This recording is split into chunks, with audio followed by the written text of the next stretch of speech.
വിഷയത്തിൽ പുതിയ സാമ്പത്തിക വർഷത്തേക്കുള്ള ബജറ്റ് അവതരിപ്പിച്ചു. ഭവന നിർമ്മാണം, കാർഷിക, ക്ഷീര മേഖലകൾ, ജലസംരക്ഷണം തുടങ്ങിയ മേഖലകൾക്ക് ഊന്നൽ നൽകിയാണ് ഈ വർഷത്തെ ബജറ്റ് അവതരിപ്പിച്ചത്. പദ്ധതി വിഹിതം തുക 4,02,96,000 രൂപയും മെയിൻ്റനൻസ് ഗ്രാന്റ് റോഡിതരം 32,60,000 രൂപയും ജനറൽ പർപ്പസ് ഗ്രാന്റിനത്തിൽ 70,69,000 രൂപയും ധനകാര്യ കമ്മീഷൻ ഗ്രാന്റിനത്തിൽ 1,14,38,000 രൂപയും ഉൾപ്പെടുത്തിയാണ് ബജറ്റ് തയ്യാറാക്കിയിട്ടുള്ളത്. മൊത്തം 6,74,26,191 രൂപയുടെ വരവും 6,51,52,150 രൂപ ചിലവും 22,74,041 രൂപ മിച്ചവും പ്രതീക്ഷിക്കുന്ന ബജറ്റാണ് 2024-25 ധനകാര്യ വാർഷിക ബജറ്റായി അവതരിപ്പിച്ചത്.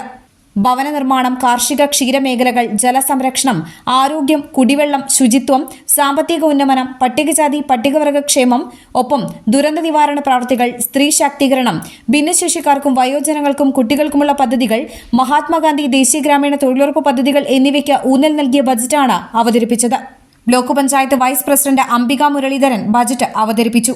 Block panchayat president AT Ajith Kumar, secretary KA Arunkumar, സ്ഥിരം സമിതി അധ്യക്ഷന്മാരായ NM സലീം, അനു അബീഷ്, CJ ബാബു തുടങ്ങിയവരും മറ്റംഗങ്ങളും സന്നിഹിതരായിരുന്നു. ഇക്കുറി ബ്ലോക്ക് പഞ്ചായത്തിന് കീഴിലെ അംഗൻവാടികൾ സ്മാർട്ടാക്കുന്നതിനുള്ള പദ്ധതിയും ബജറ്റിൽ അവതരിപ്പിച്ചിട്ടുണ്ട്.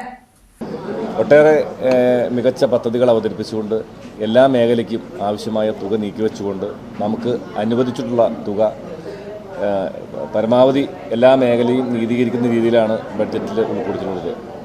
നമുക്കിവിടെ 6,57,80,000 രൂപ വരവും ആകെ 6,51,52,150 രൂപ ചിലവും 22,74,041 രൂപ നീക്കിയിരിപ്പുള്ള ബഡ്ജറ്റാണ് അവതരിപ്പിച്ചിട്ടുള്ളത്. ഇന്നലെയാണ് സർക്കാരിൻ്റെ ബഡ്ജറ്റ് കഴിഞ്ഞത്.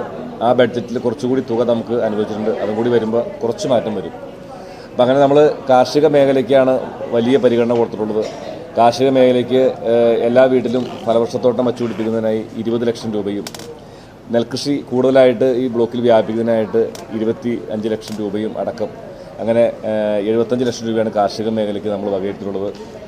പിന്നെ ഏറ്റവും കൂടുതൽ തുക വകയിരുത്തിയൊരു മേഖല നമ്മുടെ സേവന മേഖലയാണ്. 87 ലക്ഷം രൂപയാണ് നമ്മൾ സേവന മേഖലയ്ക്ക് വകയിരുത്തിയിട്ടുള്ളത്. ഉൽപ്പാദന മേഖലയ്ക്ക് ആകെ 74 ലക്ഷം രൂപ. പ്രത്യേകിച്ച് പറയുന്നത് വനിതാ ഘടക പദ്ധതിയായിട്ട് വനിതാ തൊഴിൽ സംരംഭകർക്ക് തൊഴിൽ നൽകുന്നതിന് വേണ്ടി ഗ്രൂപ്പുകൾക്ക് 5 ലക്ഷം രൂപ നമ്മൾ പ്രത്യേകം വകയിരുത്തിയിട്ടുണ്ട്. അതുപോലെ SC പാർപ്പിട മേഖലയ്ക്ക് ജനറൽ പാർപ്പിട മേഖലയ്ക്ക് 81 ലക്ഷം രൂപ വകയിരുത്തിയിട്ടുണ്ട്. അതുപോലെ ഭിന്നശേഷി വിഭാഗത്തിന് കുട്ടികൾക്കായിട്ട് 29 ലക്ഷം രൂപ വകയിരുത്തിയിട്ടുണ്ട്. പശ്ചാത്തല മേഖലയ്ക്ക് റോഡ് അടക്കം നിർമ്മിക്കുന്നതിന് 37 ലക്ഷം രൂപ വകയിരുത്തിയിട്ടുണ്ട്.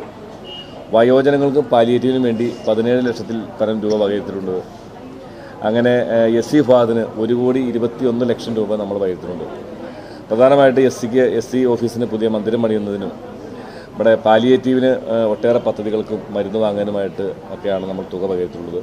അങ്ങനെ എല്ലാ മേഖലയും തൊട്ടറിഞ്ഞ് ബഡ്ജറ്റ് അവതരിപ്പിച്ച അംബിക മുരളീധരന് എല്ലാവിധ ആശംസകളും ഈ അവസരം നേരുകയാണ്.